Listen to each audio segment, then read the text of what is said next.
Philadelphia, spring of 1955. The city was beginning to thaw after another long winter.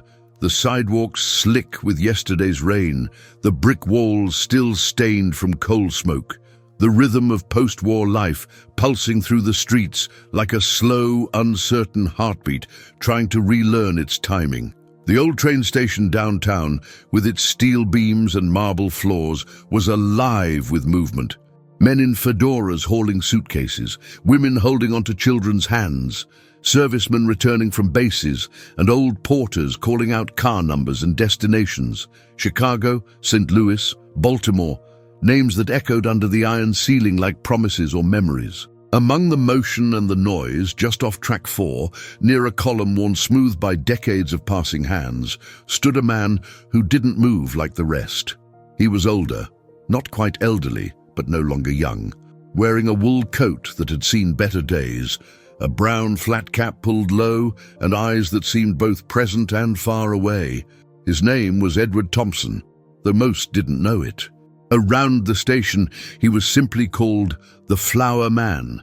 Every morning, like clockwork, Ed arrived with a wicker basket filled with small, carefully bundled flowers, wild violets, forget-me-nots, poppies, baby's breath, gathered from lots near the edge of the city or brought in from a friend's small patch in the suburbs. His flowers weren't elegant or expensive, but they had something more. A tenderness in their arrangement, a memory in each petal, as if they were not just meant to decorate a lapel or brighten a hospital room, but to carry something unspoken between hands. Most people passed him without more than a glance. Some dropped coins in the tin without taking a flower. Others smiled briefly and hurried on, and Ed never minded. He didn't sell to make a living, not really, but to stay close to something soft, something that couldn't hurt.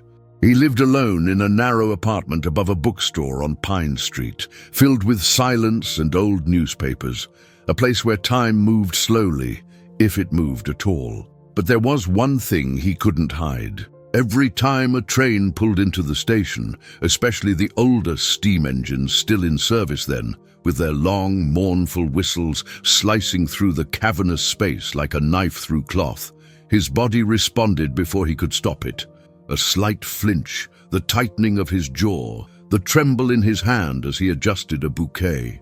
The reaction was subtle, but for anyone watching closely unmistakable, a moment of memory breaking through the rhythm of now. Most assumed it was age or nerves.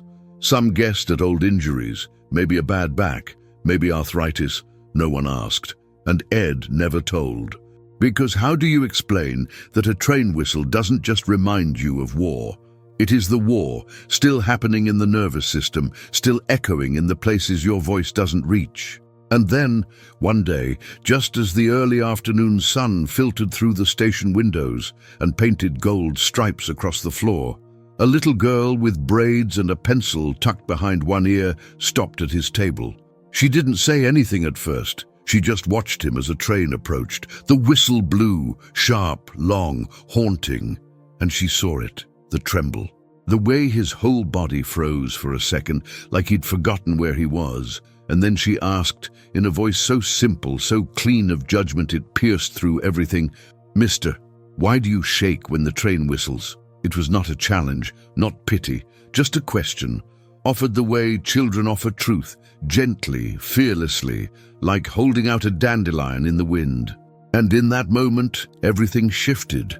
If this story touches you the way it touched me while writing it, leave a like and subscribe to the channel. It helps us keep sharing stories that move, inspire, and stay with you. And now, get ready, because what comes next changes everything. When Edward Thompson came back from the war, it wasn't the fanfare or the parades that stayed with him. Not the applause, not the newspaper headlines, not the awkward handshakes from neighbors who didn't know what to say, but rather the silence that followed, the strange emptiness that filled the spaces where familiarity should have been, the sensation of returning to a city that looked the same on the surface, but where every corner seemed to echo with something lost, something that wouldn't come back, no matter how long he stood still and waited for it to appear. He had left as a young man, full of conviction, worn boots and a photograph of his mother folded into his shirt pocket, and returned years later with quieter eyes, slower steps, and a stillness about him that no one quite understood, not even himself. The Philadelphia he came home to was trying to be normal again. New neon signs flickered over diners, streetcars clattered along the tracks, advertisements promised modernity and comfort.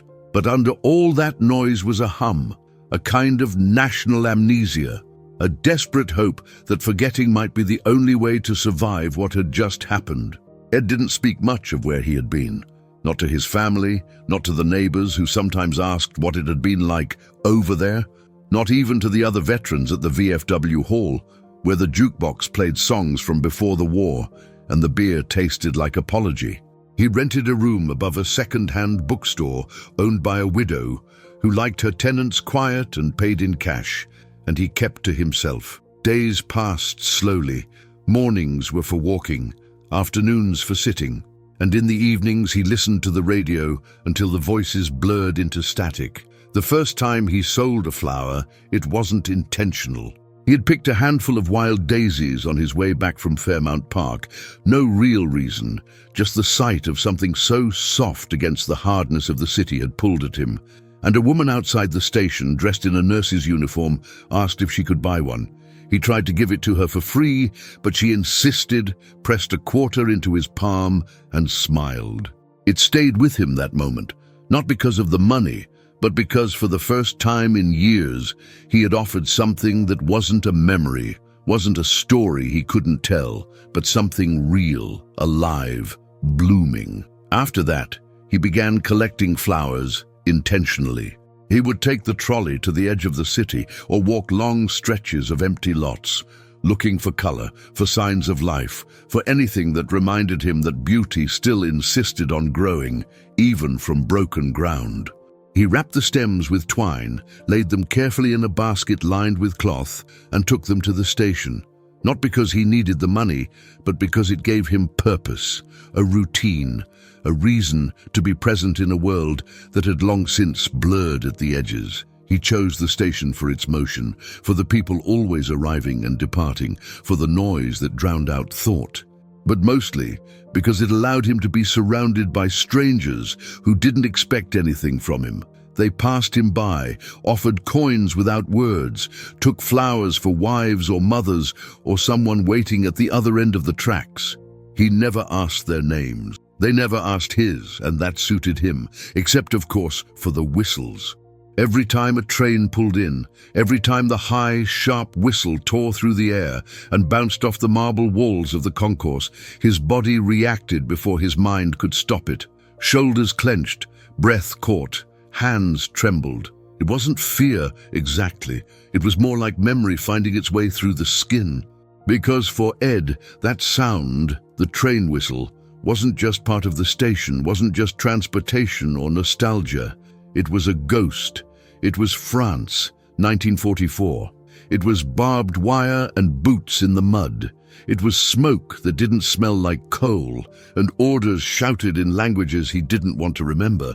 It was the sound of men being loaded onto trucks, of boys too young to shave being told to move, of trains that didn't take you home, but away from everything you knew. In those camps, where noise and silence were both weapons, the whistle of the train was the one sound that always meant something terrible was about to happen. And even now, years later, wearing a coat instead of a uniform, holding flowers instead of a rifle, Ed could feel it in his bones, that same signal, that same sick certainty in his stomach. He never explained it to anyone, not even the kind man at the shoe repair shop who gave him coffee in the mornings, not the shop girl who sometimes asked about the different flowers, not the landlord who once offered him a ride to the doctor, assuming the shaking was from illness. He just endured it, quietly, steadily, like he endured most things since coming home. To most people, Ed Thompson was just another man who kept to himself. An older vet, kind enough, quiet, probably carrying things no one should ask about. But what no one saw was how much he needed those flowers, not for the money, not for the praise, but because in each one he buried a memory, replaced a sound, resisted a past that never quite released its grip. The petals softened what the world had hardened. The routine gave him distance from the war without erasing it. Until the day a child asked, not with fear, not with accusation, but with curiosity as pure as spring rain, why he trembled when the train whistled. And for the first time, he wondered if maybe, just maybe, he didn't have to carry it alone anymore. There are certain sounds that never leave you, not because they're loud, not because they're frequent, but because they're bound to something deeper than memory, something that gets wired into your body like a second pulse, a kind of scar tissue woven into the nervous system. For Edward Thompson, that sound was the whistle of a train. It wasn't just the pitch or the echo or the way it bounced off the stone and steel of the station. It was what came with it, or what had once followed it. That sound, sharp and slicing, was a trigger. Not metaphorically, not symbolically, but physically, undeniably, as real as cold air on skin or blood rushing to the ears. To anyone watching from the outside, it might have looked like a subtle reaction, a small flinch, a tightening of his shoulders, a pause in the way he arranged his flowers. But inside, it was a rupture. The whistle took him back. Not in the sentimental way people say when they hear an old song, not like a memory flickering across a peaceful afternoon, but back entirely, all at once. The year was 1944. He was stationed in France when it happened, taken during a night raid, forced to his knees, marched under moonlight with others who'd been unlucky that day. They'd stripped him of everything, dog tags, boots, dignity, and crammed him into a transport with men who smelled of gunpowder and blood, fear thick in the air like sweat. The train that took them from the front lines into the interior had no windows, just the cold rattle of chains and the occasional voice shouting from outside, unintelligible but firm. And always, before the train moved, always came the whistle. It started as warning, then became ritual, and then it became terror. That whistle was the last sound before someone disappeared. It meant movement, of bodies, of destinies, of finality. It was the sound that announced the end of choice, of names, of control. The camps were further in, secret places, half rumors even among soldiers. And when Ed found himself in one, stripped of rank and language and identity, what remained most constant was the whistle. Not the guards' boots, not the cold, not even the hunger. But that single, piercing sound, followed by the roll of steel on tracks, carrying away something that would never come back. He remembered the day his friend Jacobs was pulled from the line. They'd huddled together the night before, sharing the last of a cigarette someone had smuggled in, whispering jokes neither of them really found funny anymore, just something to keep the dark away. Then morning came, and the guards shouted, and a list was read. Jacob's name was called. He looked at Ed, said nothing, just pressed something into his hand, a button from his old uniform, and then he walked. The whistle blew, the train moved, and Ed never saw him again. That moment lodged in Ed like shrapnel, not because of what happened, but because of what didn't. The absence, the unknowing, the sound of the whistle standing in for all the questions that would never be answered. Even after the war, back home in Philadelphia, the trains haunted him. At first, it was the night trains, the late freights that howled through the city around 2 or 3 in the morning.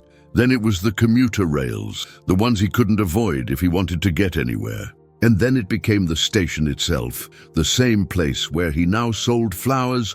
Why stay there, people might wonder? Why choose to spend every day in the very place where the sound that haunted him was loudest? But trauma doesn't always drive people away. Sometimes it pulls them toward the very thing that broke them. Maybe he stayed because it gave him a way to face it.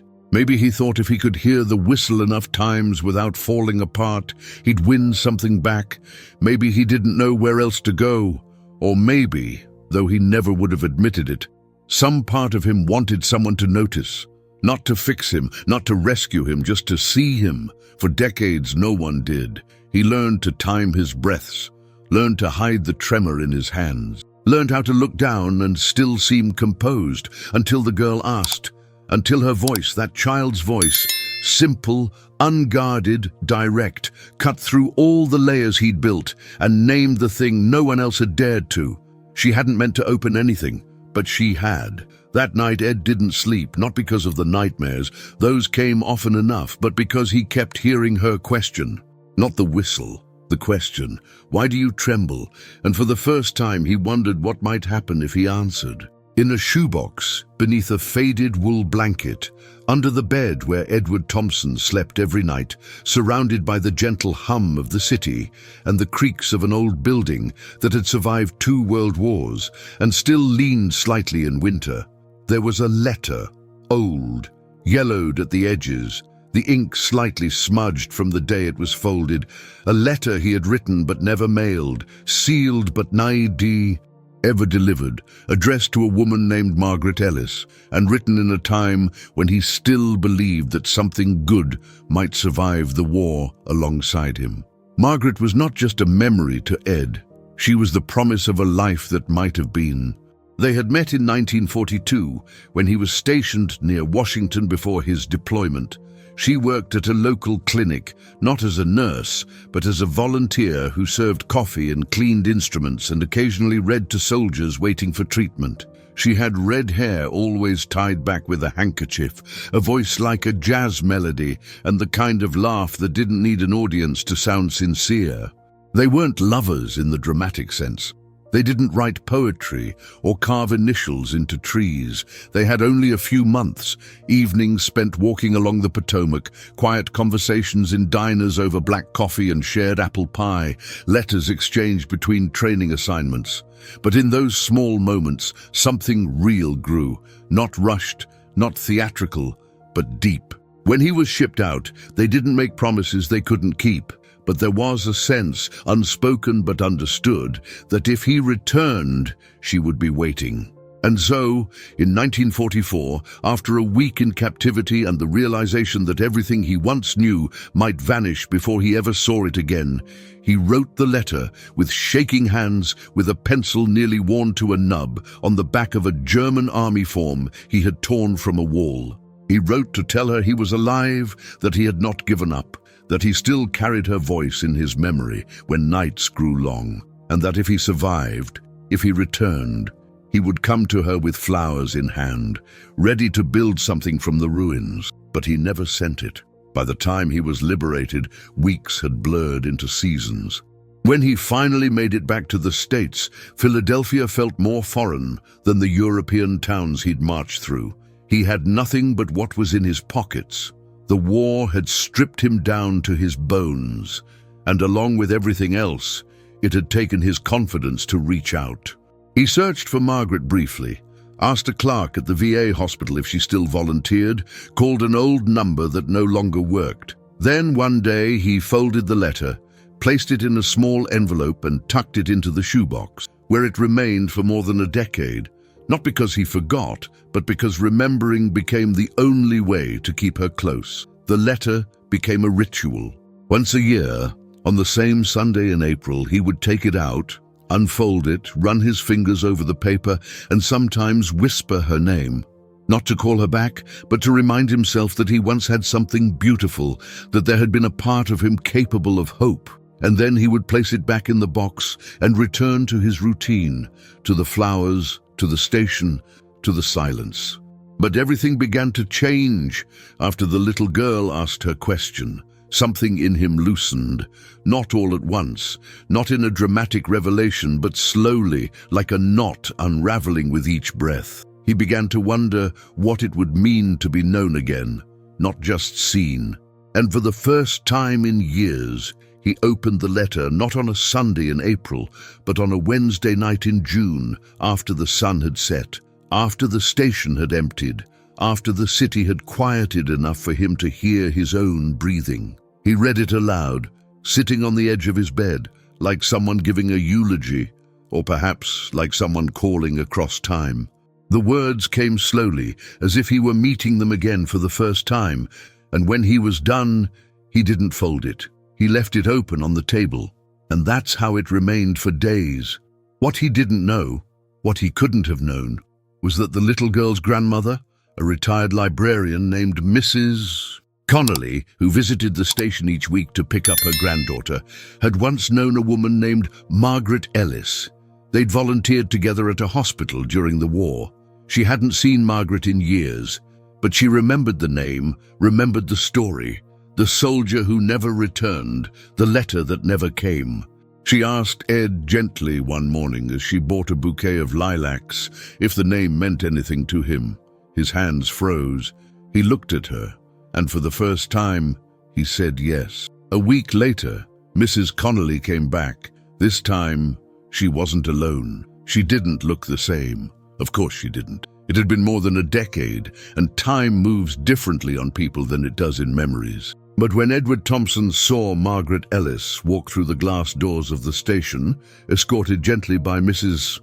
Connolly, there was something unmistakable in her walk, in the way she carried her shoulders, in the quiet grace of her gaze as it swept across the terminal, searching, not anxiously, not with expectation, but with that same calm confidence she once carried in the back rooms of a wartime clinic, holding cups of black coffee and stitching stories back into wounded soldiers. Ed stood behind his modest flower cart, hands buried deep in his coat pockets, heart pounding in a rhythm far more uncertain than the station clocks.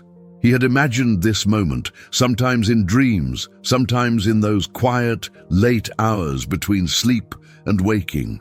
But never like this, not after so many years, not in reality. Margaret saw him.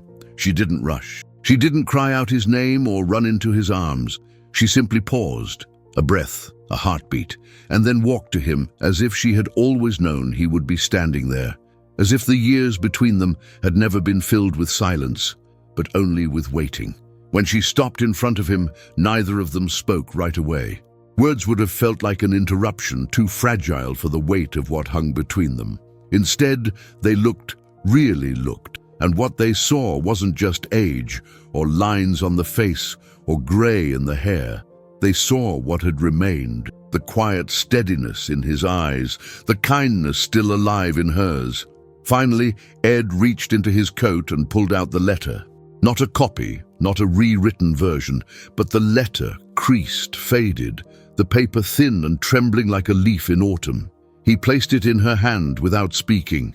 Margaret accepted it, turning it over gently, recognizing the shape of it before even unfolding it. She held it close, not as a relic, but as something still alive, and looked at him, not in shock, not in pain, but with the soft, stunned joy of a question answered too late, and yet exactly when it needed to be. "I thought you had died," she said, voice barely above a whisper. "I waited for a while, and then I didn't know what to wait for. I didn't know how to find you," he replied. "And after a while, I didn't think I should." They stood there, two people carved by time and silence, surrounded by the noise of a station that went on humming around them, announcements echoing, trains rolling in, lives continuing. But in that small circle of space where they stood, it was quiet. Margaret opened the letter, slowly, as if touching something sacred. She read it, every word. Her eyes didn't tear, not visibly, but something in her posture shifted, something in the way she exhaled, long and steady, like releasing a burden that had lived in her chest for too long. When she finished, she folded it with great care, held it against her heart, and then looked at the flowers. Ed had arranged a new bundle just that morning. Forget-me-nots, baby's breath, a single pale rose in the center, not for any particular customer, but because he had felt the need to make something gentle, something honest. Without needing to be asked, he handed the bouquet to her. Margaret took the flowers, then reached into her purse and pulled out something small, a pressed daisy sealed in wax paper, old and fragile, and offered it to him with a quiet smile. "I kept this," she said, "from the last day we saw each other. You'd picked it from the park." He took it like a man receiving a medal. There were no declarations, no sweeping violins, no promises to reclaim lost time. Just two people, once young, now older, meeting again not as strangers, not as what-ifs, but as survivors of a love that had never needed to be loud, to be real. For the rest of the week, Margaret returned to the station. She didn't come every day, but when she did, she brought a book and sat on the bench nearby. Sometimes Ed joined her, sometimes he didn't.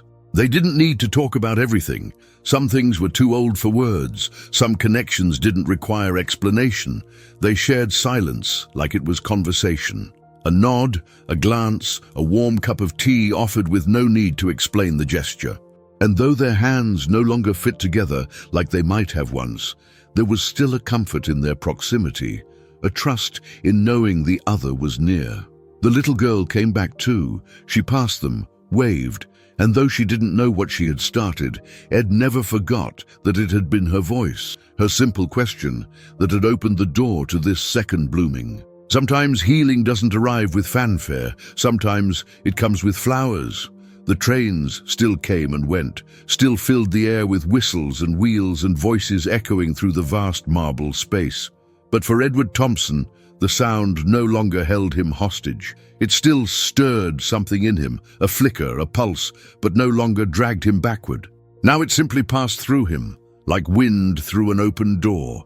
He had made peace with the past, not by forgetting it, but by allowing it to be seen, to be shared.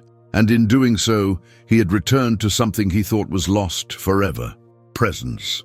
He remained at the station, with his flowers, always humble, always fresh, always arranged with care. But there was a lightness to him now, a softness that hadn't been there before. Children passed by and smiled. A few even asked about the names of the flowers. Sometimes he told them stories, sometimes he didn't, but he always looked them in the eye, no longer hiding behind silence. Margaret came often, not out of obligation but out of quiet choice. She brought her book, her smile, and a kind of steady peace that only those who had loved and lost and found again could understand. They didn't speak every day. They didn't need to. But in the stillness between trains, when the sun came through the high windows and warmed the stone floor, they would sit side by side, two people who had carried their histories long enough to let them breathe. Edward never stopped shaking when the whistle blew, but now he no longer feared the tremble. He honored it. It reminded him that he had survived, that what had once broken him had also brought him here, to this station, to these flowers, to a life rebuilt not with grand gestures, but with small, steadfast beauty. And sometimes, when the little girl passed, she'd wave and he'd nod, knowing she'd asked the one question no one else ever had, and in doing so, gave him back a piece of himself. Because sometimes, all it takes is a question, and sometimes, a flower is enough. We share new videos every day, true stories that heal, move, and inspire. Subscribe and stay with us for more stories that matter.